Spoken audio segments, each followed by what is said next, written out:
The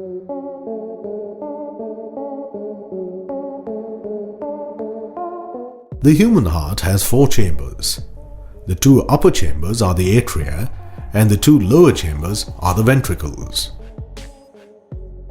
The interatrial septum separates the 2 atria, and the interventricular septum is the partition between the 2 ventricles. The right atrium and right ventricle are connected through a tricuspid valve. As the name suggests, it has 3 leaflets or cusps. On the other side, the left atrium and ventricle are connected through a bicuspid valve.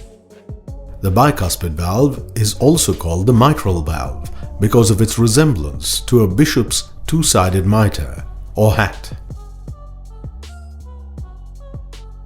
The leaflets of these atrioventricular valves are connected to fibrous tissue called the chordae tendineae, which in turn are attached to papillary muscles.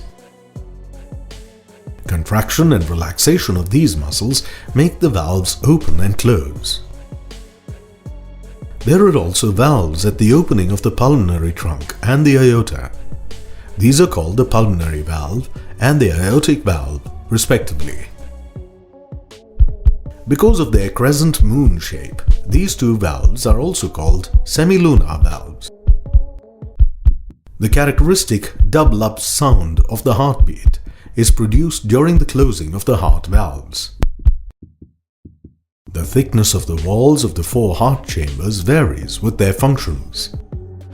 The walls of the atria are thinner than those of the ventricles, as the blood needs to be pumped into adjacent ventricles only. The left ventricle pumps blood a greater distance at higher pressure.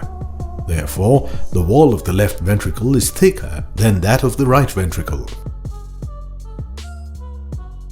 The sinoatrial node, atrioventricular node, bundle of HIS and Purkinje fibers represent the specialized cardiac tissue. These fibers are autoexcitable as they have the potential to generate electrical activity without any external stimuli.